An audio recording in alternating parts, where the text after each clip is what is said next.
Hey, hey, welcome back. I'm so glad to see you all. Welcome to Demote Mitch Monday. Whole new name because we have a whole new focus. We are, of course, though, the Mitch McConnell Retirement Committee for now. Watch this space. There might be changes afoot. But very exciting show today for Demote Mitch, the first ever Demote Mitch Monday. We've got a shift in our co-host seats. We're very excited to welcome back on the show Denise Gray, coming back to the committee after some committed time on the campaign trail. We got Mitch in the news, a couple of important stories. We got Doug with us for a deep dive into the corruption of one of the two corrupt Republicans that are running for the Senate in Georgia.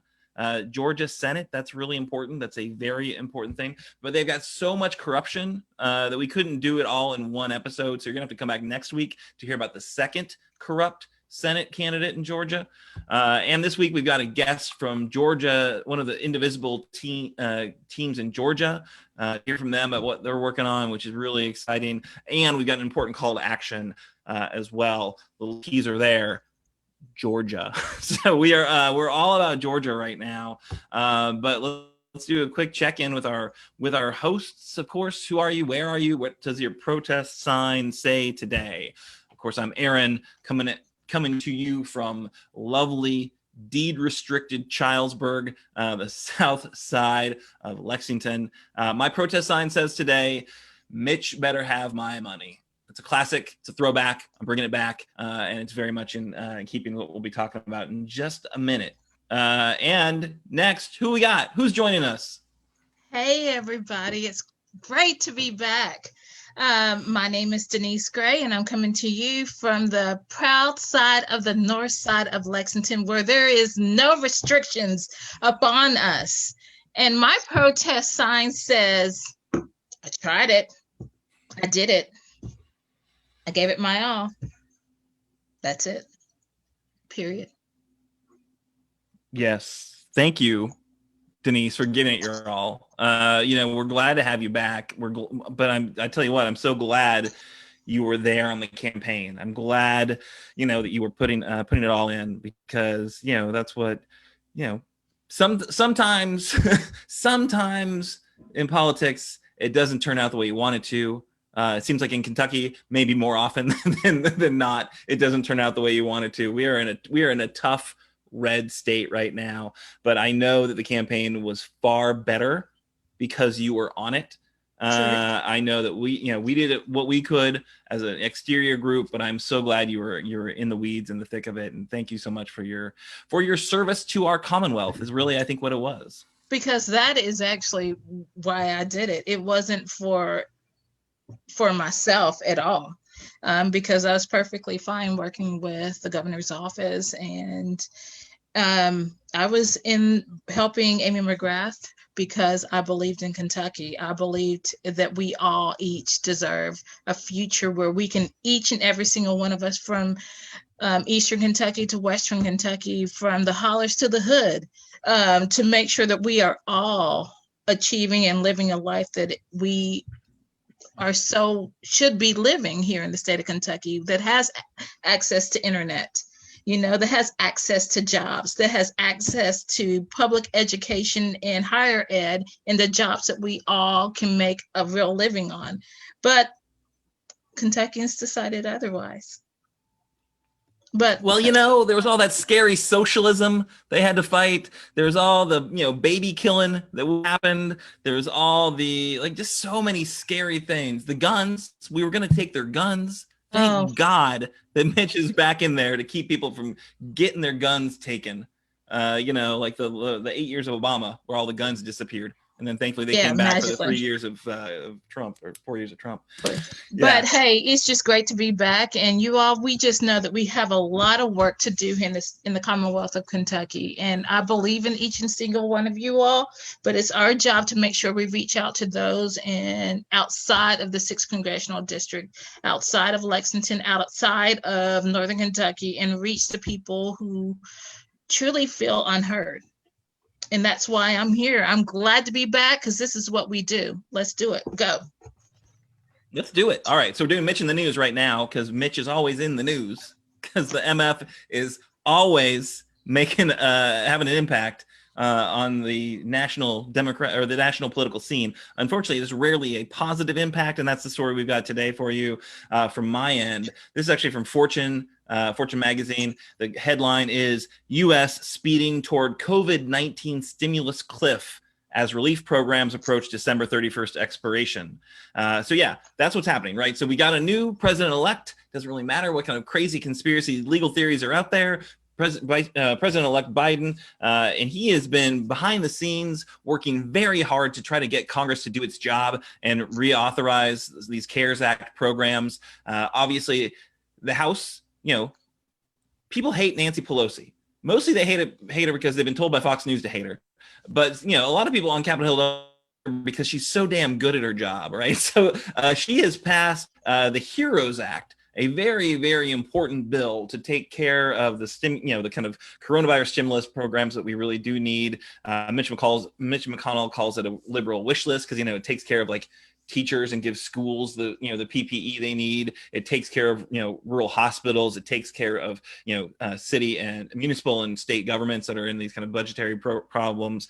But it takes care of the folks who are being impacted by coronavirus right now and the economic collapse resulting from that. And she's so good she passed the bill twice, right? Meanwhile, Mitch in the Senate can't do jack anything to do a bill, right? So Biden is trying to get these folks together to pass an actual bill. And here's the kind of the quote, right? So it appears that nothing short of a holiday miracle will make anything happen within the 36 days left in 2020. Senate is on recess until today. The House is on recess until tomorrow. The House will adjourn on December 10th. The Senate on December 18th. So that leaves between 8 and 15 working days to sort out one of the most massive and divisive legislative undertakings in years. So that's a lot, right? That's a very tough row to hoe, a steep climb ahead of them. And the pandemic assistance all ends. Everything that has been passed through the CARES Act, it all ends on December 31st. So the federal eviction moratorium, the student loan forgiveness program, that gig worker unemployment program insurance that was so important, right? Because Uber and Lyft drivers wouldn't traditionally qualify for unemployment insurance because it's contract labor. And so that was addressed in the CARES Act. That would be addressed in the HEROES Act, but it all expires on December 31st. Obviously, Joe Biden will not be president until January 20th. So he can't do anything about any of this. And of course, Trump is just too busy tweeting conspiracy theories to actually lead. But they have been raising money. And he's raising money. Raising money for his legal defense fund. Read the fine print. It's not going to any sort of a legal defense fund. It's just going to him to be able to spend it for his corrupt ends. But so folks on the left are absolutely furious about Mitch's unwillingness to negotiate a legitimate relief package. Everyone from AOC to Robert Reich. I think we've actually got some video of Robert Reich, making his case. Very, very, eloquent, thoughtful, informed individual. Let's hear from him right now. The Senate has adjourned and left town without even trying to pass a COVID disaster relief bill. By the time they return on November 30th, based on current trends, an additional estimated 16,000 Americans will have died from COVID-19. We pay these elected officials to keep us safe, and they have failed us. To them, I ask, how much death and suffering must the American people endure before you act? So Robert Reich, as we're talking about Mitch in the news, one story that's been in the news a lot has been the who Biden is putting on his cabinet, right? That's unfortunately that Robert Reich's name has never been mentioned because I would love to have that kind of a super progressive, unabashedly liberal voice there. But yeah, so he makes it very clear. Mitch is not doing his job. Mitch has not been doing his job. This entire pandemic. Give him some tiny little bit of credit for wearing a mask and encouraging everyone to wear a mask. But that's about the extent of it. Otherwise, of course, he's about trying to provide legal protections for corporations. That's his number one most important priority. When he can be, distracted from appointing young conservative judges to actually deal with the coronavirus. So yeah, it's horrific. It's outrageous, and we should not stand for it as Kentucky constituents of Mitch McConnell. We should be calling his office, we should be signing petitions, whatever it takes to get his awareness that we are paying attention. So yeah, Denise, what are your thoughts about that? Well, my thoughts on this are simple. It is what it is. There's nothing that anyone can say that can make me be upset at this point. Because I'm sorry, Aaron, I see the look in your eye. And what I'm thinking is we're here because that's it. So my thoughts are, it is what it is. Like, there's no shock, right? There's no surprise. He's been my senator. There's no surprise. We eyes wide open. He's been my senator since I was a child. There's nothing that you can say about Mitch McConnell that can shock me. What's shocking is that he's still my senator. But one thing that came to my mind while you were talking about your awesome story and informing the masses about what's going on is this. While watching Spectrum earlier today, I noticed that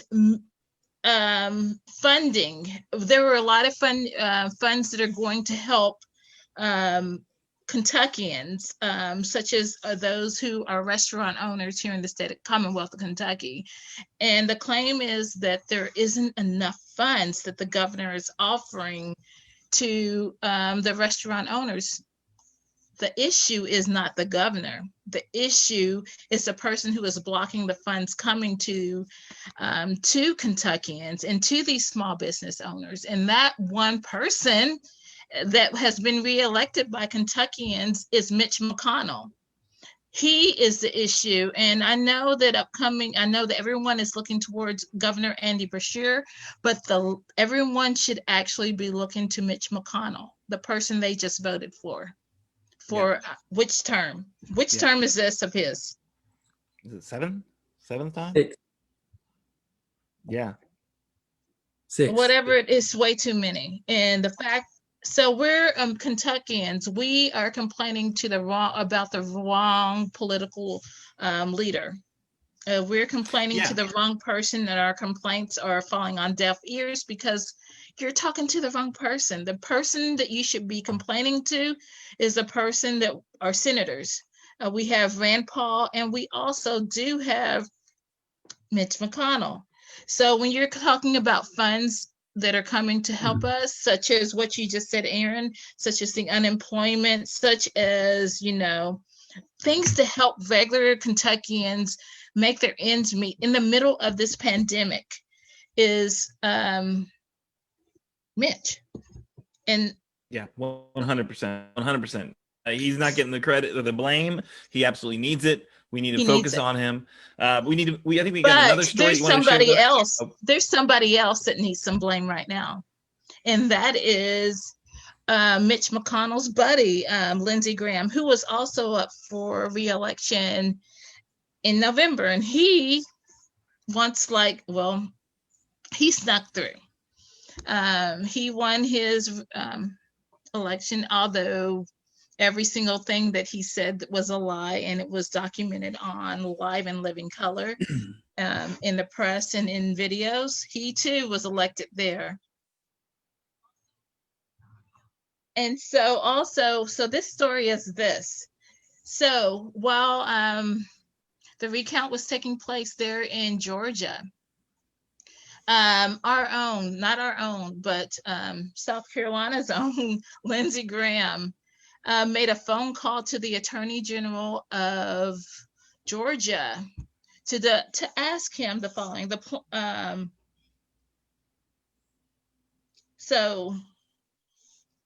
Which leads up to many issues, which there has been complaints by the ethics committee, the Senate Ethics Committee. The complaint centers on a phone call that Senator Graham placed to the Georgia Secretary of State, where he as in Lindsey Graham, proposed to the Secretary of State to invalidate thousands of legal mail-in ballots. The actual quote that is that was stated in the Washington Post is, is if he had the power, he, as in the Attorney General, had the power to toss out all mail-in ballots in counties found that had higher rates of non-matching signatures. The issue is had issues, not saying that they had issues with their signatures, that the counties themselves had issues with it. This in itself is a person with power who is reaching into another sovereignty's election, which is felonious in itself. And he needs to be held accountable. As I stated earlier, the Senate Ethics Committee has already submitted a complaint. And as in articles stated by the Slate and numerous others, legal charges, criminal charges need to be filed in this order and to hold him accountable. If any of us were to interfere with the election, we would have criminal charges pending against us. Why is Senator Lindsey Graham above the law? That's my question. 100%. It's outrageous, right? So it is outrageous. What makes me shocked in this story is that he thought, he was on the phone with the Secretary of State. So you just assume that he was like, yeah, you're on our team. We can think through strategically how we could, steal the election for Trump. Yeah. So in these counties where, the signatures don't match or some of them don't match, can we just throw out all of them? All of them. Mail-in? Like that was basically the strategy, right? So he's sharing this with the Secretary of State who, is a Republican, because that's mostly who's in statewide office in Georgia. But apparently Lindsey was not paying attention because both of the Republican Senate candidates or sitting senators who are up for trying to get reelection, they had already called on the Secretary of State to step down because he mismanaged the election. They had already thrown him to the crazy left or right-wing conspiracy wolves. And so Lindsey's still thinking that this guy is, on team Republican, even though he's being just stabbed in the back already for running a legitimate election. What an idiot. And so what Lindsey Graham and so many others, because he's not the only one who overstepped their bounds and what they should be doing, is that they thought, hey, the Republican Party is the party of Donald Trump. We're all like Donald Trump. We're all treasonous. We all are corrupt. However, like I said when I ran for office, and I still say today, there are still good, sound Republicans out there. I mean, I don't know, you all don't have to hold my beliefs, but I truly do believe it, who aren't the new Republican Party, who I don't even know what to say, but that's all I'm saying. But some people who truly do have values and morals, let's put it that way.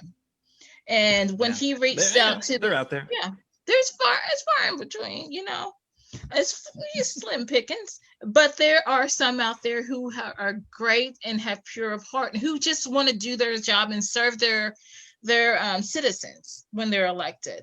And he chose the wrong one, because this one right here reported him, rightfully so. Totally. It was great to see. I'm so glad to see him. And if there was any sort of justice in DC, and if Mitch wasn't running a corrupt, unethical Senate, then Lindsey Graham would absolutely have been forced to, step down from his committees or been kicked off his committees, and would be, or at least held in abeyance while there was an actual investigation into this, because it seems pretty clear that what he did was, beyond the pale. And what I want is for Lindsey Graham and all those who are elected officials who are acting inappropriately in an illegal or corrupt manner to be held as if they are the regular citizens of the United States of America. Be held accountable like you live down over here on Main Street down here in Lexington, Kentucky, who go to work every single day. If they did the same thing, they would have criminal charges that were pending at this moment. Point blank. And so I'm tired of our elected officials, especially our senators, even those here from the great state of Kentucky, and those from other states, be held as if they were special, above the law, when they're not. They're just regular people who put on their pants just like we do. Absolutely. All right. So, hey, we're going to move on to our call to action segment. This is, keep talking about Georgia. Why do we keep talking about Georgia? Why does Georgia matter? And what can you do about it? All right. So, first off, the reason we talk about it, this Georgia election, is because on January 4th, the Georgia runoffs are going to be happening. So 2 Senate seats are up for election. The future of the Senate is still in the balance, right? Because at this point, there are it's a tie, and if we win, if the Democrats flip both of these seats, we will go to a 50-50 tie in the Senate, and that means that the tie breaking vote would go to Vice President-elect Kamala Harris. So she could take a break from breaking glass ceilings and go break some tie votes in the Senate. And the Democrats would control the Senate. So that is really important, all in for the next month plus, to do everything in our power to flip the Georgia Senate seats. And one really easy, we're going to hear more about what's happening there on the ground later on with our interview, but an easy way to help get involved is to go to voteforward.org. This is a really easy program that you can sign up for, and you'll be able to get print letters to Georgia voters, and then you can kind of handwrite a note about why you think voting is powerful and why you're encouraging people to get out and vote. These are people who are kind of low propensity voters or high potential voters, folks who need to get a couple more touches to get them to the polls, and especially on a runoff election, they're just not as well known to be happening. Right. So in the national, presidential race, the election, turnout is going to be super high, especially this most recent one, which is it was a historic high. But when you got to a runoff race, people might not know that's happening. So these kind of handwritten letters can really make a difference. So go sign up, voteforward.org, Indivisible, and you can add your help to that race. So easy way to do it. Please do it right now. Send 20 letters, send 5 letters, send 200 letters. There's lots of voters that can be encouraged in this way, and they're doing it in a really scientifically sound way. It's not about us writing from Kentucky to tell them how much we hate Mitch, right? It's talking about nonpartisan language about how important it is to vote, why being a voter is important. That kind of language will turn people out far better than partisan please help flip the Senate blue. That stuff might motivate us, but we're not like most voters, and we're certainly not like low propensity voters. So that's what's going on with our call to action. I hope everyone takes action on this today. Next, we're going to do our following Mitch's money. So Doug Price is here with us. He's always got the deep dive and the research into what's going on. And so Doug, welcome back, and thank you so much for your following Mitch's money. I would certainly be in favor of allowing states to use the bankruptcy route. Oh, Doug. Welcome to another edition of Following Mitch's Money. I think maybe I need to think about renaming this Following Corrupt Republican Politicians. As everyone knows, MMRC was unsuccessful in our quest to ditch Mitch.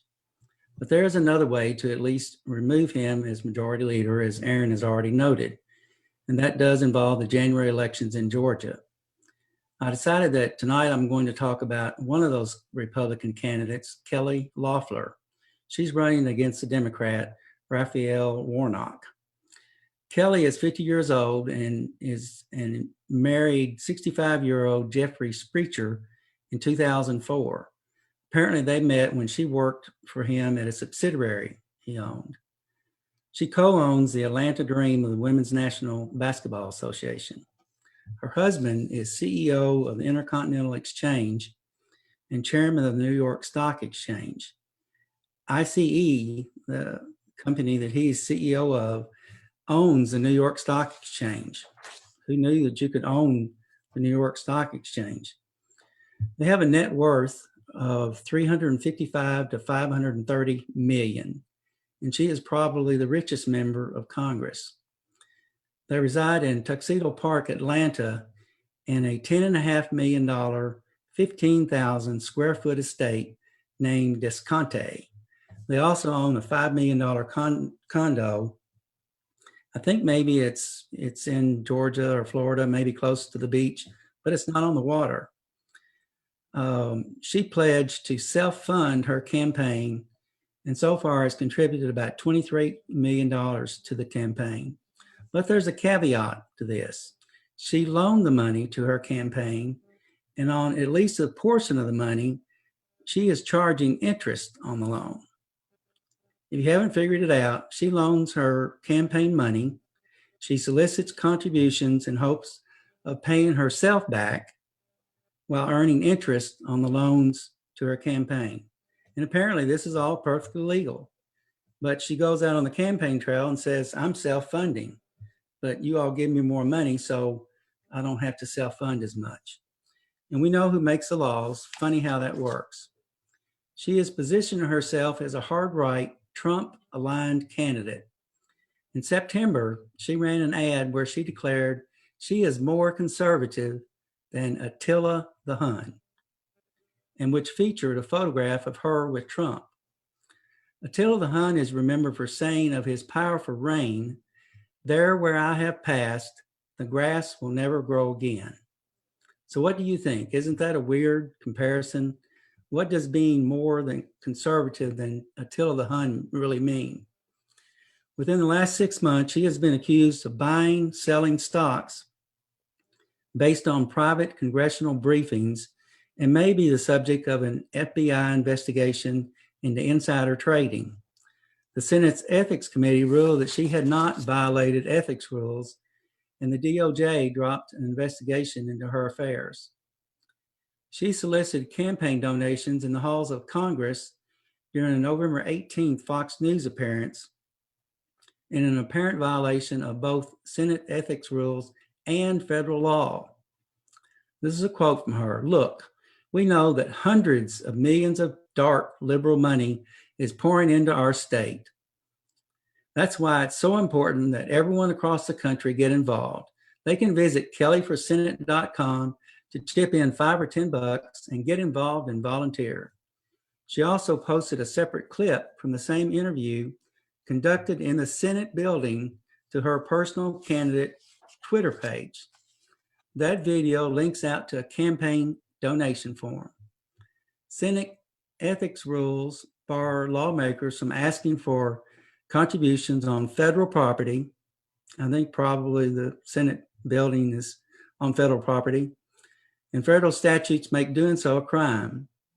According to 18 U.S. Code 607, it shall be unlawful for an individual who is an officer or employee of the federal government, including the president, vice president, and members of Congress, to solicit or receive a donation of money or other thing of value in connection with a federal, state, or local election while in any room or building occupied in the discharge of official duties by an officer or employee of the United States from any person.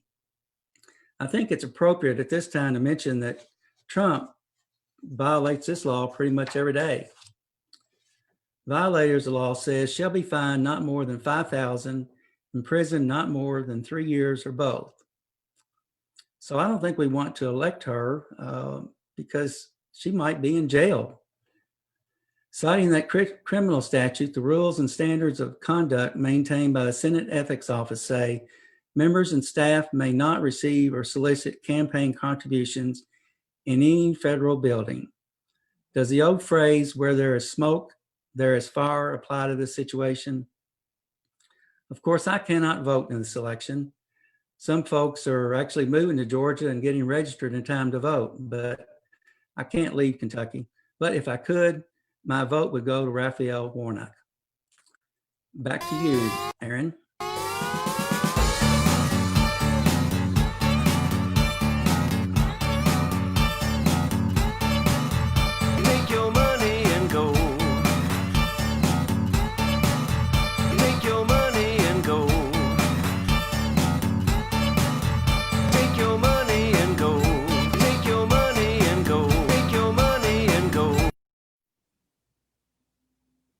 All right. Thank you, Doug. And yeah, Kelly Loeffler breaking campaign finance laws right there live on television. That seems like not ideal. Obviously, there's also the insider trading information that seems like also a problem. But that's what you get.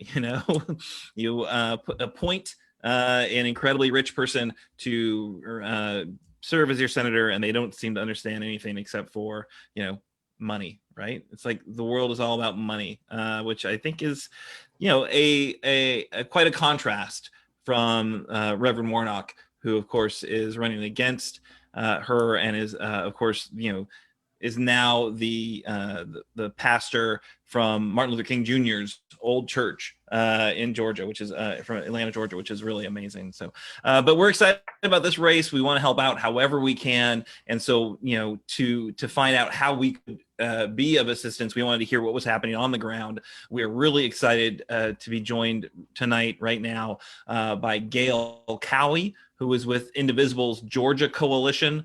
And so, as everyone knows, we are an Indivisible affiliate here in Kentucky. There's a great network of Indivisible groups that are all kind of eyes on the prize, working to make Congress and the Senate more progressive and fight for the issues that matter. And so, when we wanted to know what was happening in Georgia, we wanted to hear from an Indivisible group. And thank Gail so much for joining us tonight. How are you tonight? I'm doing well. Pleased to be here. I hope y'all are doing well also. We aren't, right? We just had this horrible election in Kentucky, and we really were hoping for more. Yeah. But yeah, so we are now very focused on what we can do to help you. So tell us what is Indivisible up to with this election, or maybe a little bit about your group, just as a backstory, kind of who are you and where you come Sure. from, and then what are you guys doing? Yeah, and I'll start by saying that we actually share your pain here. That part of the Indivisible Georgia Coalition's focus is down ballot races. And so there was a lot of pain in some of the down ballot races too. So there's a lot of work to do going forward. And I'm really pleased to be working with a lot of folks that are approaching that in a very positive way, in a way that builds on what's been done by so many folks who've worked hard in Georgia, some for decades. And we're seeing some of the fruits of that work now. So what's going on in Georgia? It's a complicated time. We actually have some runoffs that are tomorrow, as a matter of fact. So those are for state house, state senate, and then some local races, like in my area, district attorney race. So we're working on those at the same time that we're also putting a lot of energy into the January 5th runoffs. So there are 3 races on the ballot on January 5th. There are the 2 Senate races that are getting a lot of attention. We also have a race for the Public Service Commission, and we have an opportunity to elect the first African-American member of the Public Service Commission. And it's a chance for us to educate voters about how the Public Service Commission affects their pocketbook every day. So we're doing some work across all of those. Some of that's coordinated with campaigns, some of it's coordinated with the Democratic Party, depending on the members and the organizations that are doing it. Some of it is with independent organizations, some of whom I'll mention in a minute. I just realized I didn't say much about my group, so let me do that real quick. The Indivisible Georgia Coalition is a coalition of local indivisible groups in the state. So my members are our members are groups themselves, not individuals. And so that all the individual activism happens through those groups. So we've got a number of groups in Metro Atlanta area, but we also have groups distributed across the state as well. So we've really been pleased to have the energy that came into the general election and the results we saw in the presidential. And then now the energy that's coming into the Senate runoffs.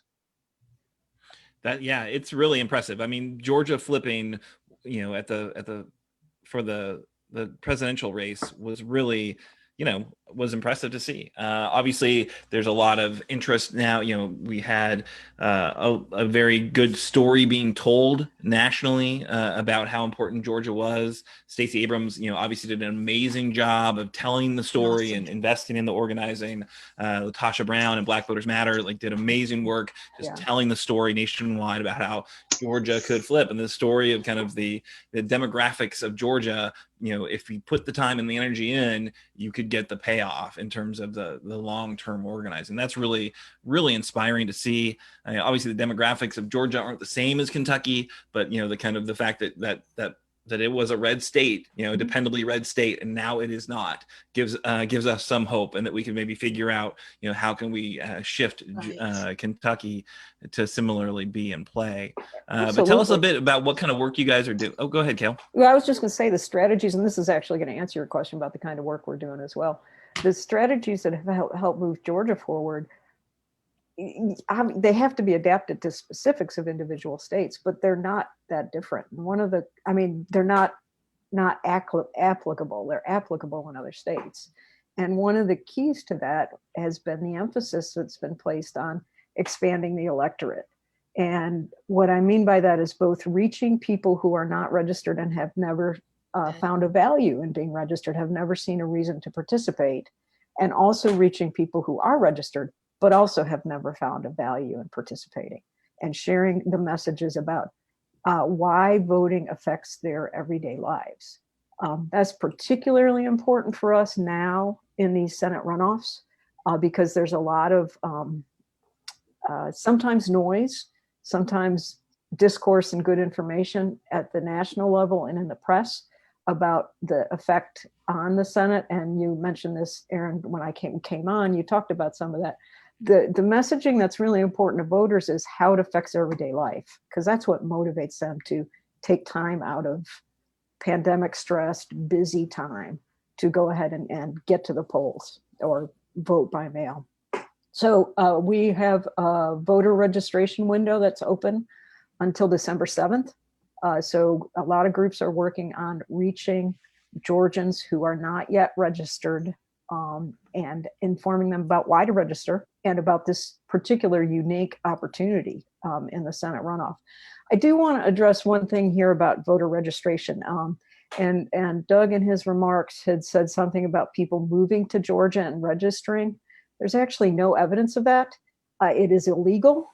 Yes. And it is misinformation that's been amplified and created by people who want to undermine what we're doing. So I really encourage people to not share that. People who have, national folks who have said they are coming to Georgia, they said they were coming here to work on the races. They were not coming here to register. And that it's been this springboard from that. So let me just set that aside, but I did want to address it directly.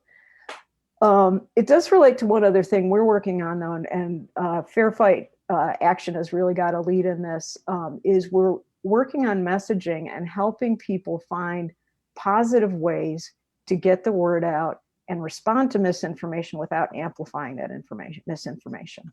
And so focusing on the messages we want, Georgia has demonstrably had fair elections. We're very successful in running safe, secure elections where every vote was counted and is being counted now for the third time. So, those are the things we're working on. So, Gail, I do have a question for you. I worked on the campaign here in the Commonwealth of Kentucky to ditch Mitch. Yeah. Bless it. I tried it. I keep saying I tried it. But what help does Georgia need from folk like us? Just tell us what to do, and we will do what we can to be helpful to you and not just what we think you need. Yeah, I really appreciate that question a lot, and really appreciate all y'all's work on the Senate race there. So I know there were a lot of people. I know you had the experience in being in the national spotlight with a lot of folks polling for you. And I'm sure your efforts will build in the future. I mean, that's, Fingers I know are that's, crossed in a prayer on that one. Yeah. We are hopeful. It's just going to take time. Like Georgia didn't get to where we are overnight. It's going to take a process, and we still got a ways to go there in Georgia as well. So absolutely.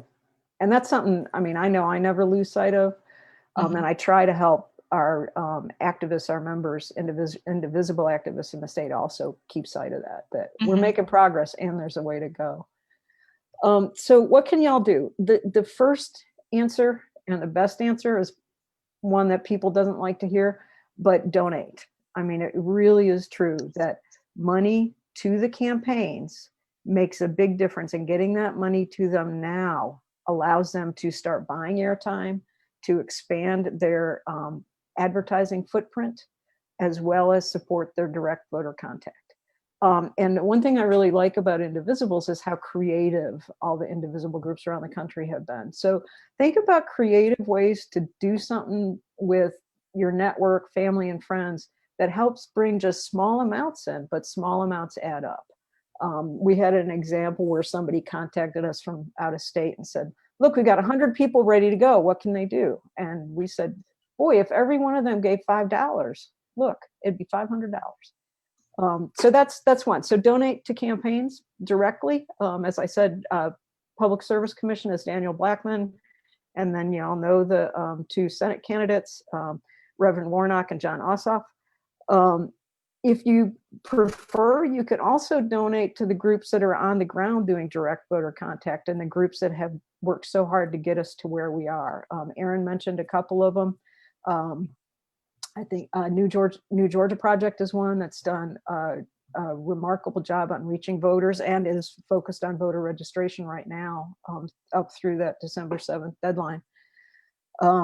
Fair Fight Action is fundraising. They are splitting the funds, whatever they get, with the two Senate campaigns. Indivisible is doing the same thing. So if there's organizations you want to support those organizations. But so donate, and doesn't have to be a lot, but every bit helps. The other thing that people can do in their activism, is to work with the organizations that are on the ground in the state. And excuse me, I'm sorry. Drink some water, we understand. And again, some of those same groups, Black Voters Matter, New Georgia Project, Fair Fight Action. The important thing about working with the groups that are on the ground is that that helps build a common message here. That makes the message that we're moving forward with more effective. And it also ensures that you're getting the most recent information. So our election specifics have changed very quickly over the course of 2020. And who knows what will happen next, but there are people here keeping up with that and ensuring that the information that's going to voters is the most recent, and it has the emphasis that we're putting out. And part of that emphasis is not so much about January 5th. January 5th is the runoff, but part of it is voting early, either in person or voting by mail, and then taking steps to ensure that voters have accurate information about how to do it. So those are the two kind of guides that I have for y'all, and can do what I can to provide connections to any groups that you're interested in. That's fantastic. Thank you so much, Gail. So, we're really excited. Thank you for joining Demote Mitch Monday. We are very, we will not share that messaging with Georgia voters. I'm sure they don't care about Mitch, and in fact, I think that was a really good, well, right. Okay. But I don't have to worry about you getting to the polls, Gail, right? Like, I know you're going to be there. But the folks who are the marginal voters, right? And that's how we can, Democrats only win if we get our marginal voters, those who even call themselves Democrats, right? But they know that Democrats are marginally better and fighting for them, right? Those are the folks that will swing the election. Republicans vote like it's their job, Democrats vote like it's, they got to be motivated to, they got to be swayed to, they get, so it takes more time, more energy to get our voters out. I'm, very glad that Trump's not on the ballot, because he pulls in those, the marginal Republican voters, I think, in a way that that we don't have a candidate that does that, right? So these runoff Maybe elections. In Georgia, we do.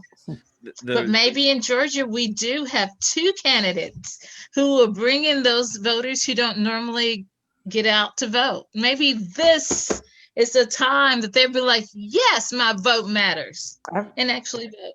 Yeah, I hear you. But hello, you all. I am Pollyanna, and I'm so optimistic, it's sickening.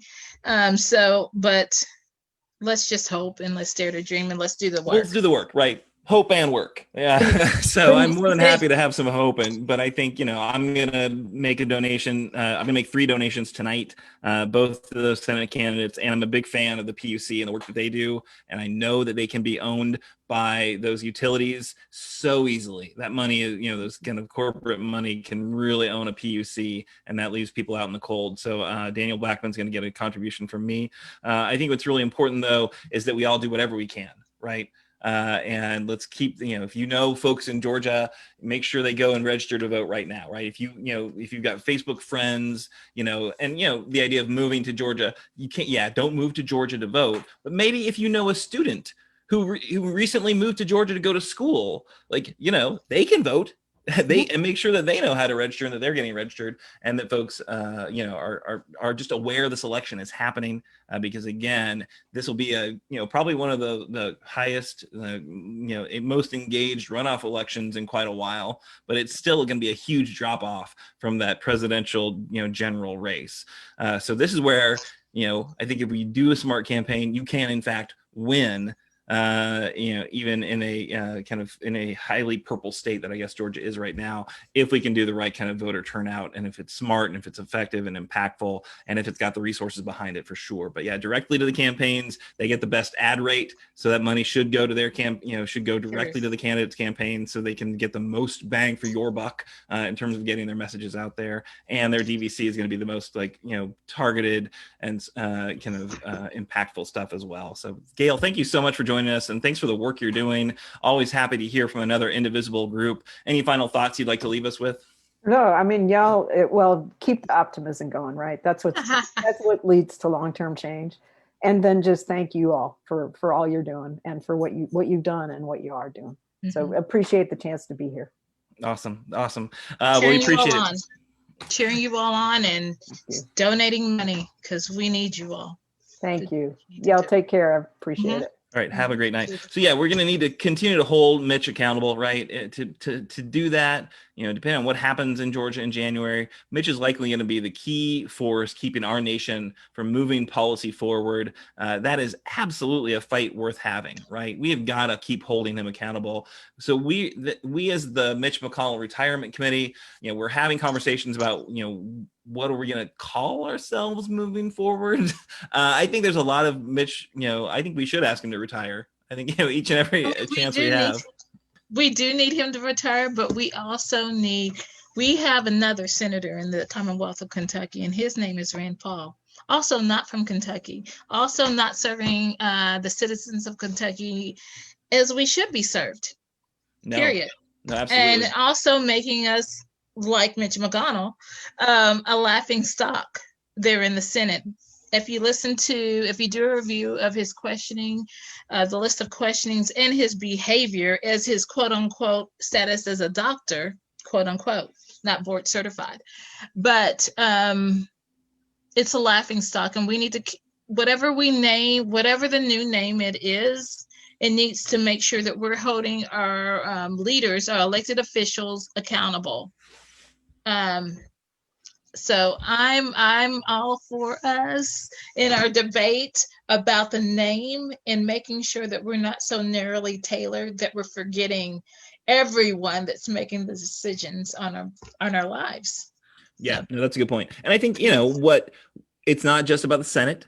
No, obviously, I think in 2 years, we've got, Rand Paul up for re-election. We got to get rid of that joker. We have what about Hal? What's his name down there? And Hal Rogers. Yes. That guy's never going anywhere. I mean, he needs to. I know he's not going anywhere, but there's a bless it, you all Kentuckians. But Massey, Massey up in the 4th district, and absolutely, Did he even have an opponent?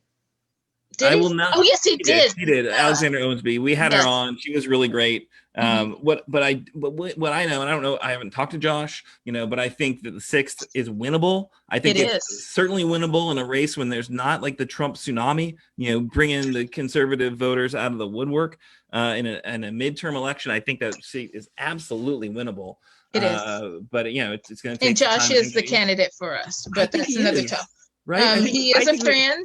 And I think we need to talk to him. I think we need to make sure that he's like thinking about keep running, just run for 2 more. That's what Andy Barr did. That is true. And so that's what Ralph Alvarado did. That's state level. Sorry, that's personal. But I think state level is really important too. I think state level is really important too. And evidently, we lost seats in the House, we lost seats here on the state level. So. But all levels are important. But I just want to make sure that we're not forgetting that Mitch is very powerful, but we have other people who are adding to the power, have more power than us. We're making decisions that affect our daily life, such as unemployment, such as healthcare, such as, education. So 100%. And actually, on that front, like these programs that really do matter. Yes. The federal unemployment benefit. We actually, about 5,000 folks in Kentucky are not going to be eligible for that federal unemployment benefit, the extended a bit, what the Trump did, because our overall unemployment rate dropped below 5%. So now that program that Trump, put in with great fanfare, stole money from FEMA to create it, now people in Kentucky are not going to be able to join into that. So again, Mitch McConnell, if he was, actually leading for our Commonwealth, he would be in there negotiating a bill to deal with these coronavirus impacts. He's nowhere, so this is, I think, again, that accountability piece is so important. So what I do want to say this though, thank you so much, Denise, for coming back in. It's so much, such a pleasure to chat with you and have your hopefulness with my cynicism, your hopefulness. I think it's a good balance. I'm so hopeful. It's to a fault, but you all just know that despite my optimism and my belief in each and single one of us, I know that there is a lot of negativity out there and that people who are out there just for themselves. I do know that, but however, I am always going to be optimistic. I'm always going to land on the air of optimism, but I will always be out there doing the work, which is what I hope each and every single one of you all are doing as well. Yeah, 100%. All right. So for our viewers, thanks again for tuning in. We will be back next week. We're going to have a deep dive into the other corrupt Senate, Georgia senator. We're going to, kind of give you quick updates on other ways to get involved. You didn't sign up for Vote Forward. I wanted to say thanks to Ken for making the show, Couchfire Media, making the show look better than your average live stream. I think that's safe to say. They were a good looking live stream. And I don't mean, me and Denise, although we are, I think, we're good looking folks. But I'm not wearing makeup, except for this gloss, you all. Just know that. But Ken makes us look even cooler and better. And thanks to Nate for the music. I am so proud of the music we bring to you every week with our show. A couple important songs there brought to you by Nate. And of course, we can always do more with support. Any amount helps us keep going, pays our Zoom bill. If you want to make a donation, please do so. We're an all volunteer campaign. So any dollar goes to us spreading our message, producing our show. And it's all useful. So anyway, thanks for all you do. Have a great night. And I'm sorry we came on a little bit late. We had some technical difficulties with our live stream, but I will say the first 10 minutes of the show were really good because we got to practice it twice. Everyone have a great night.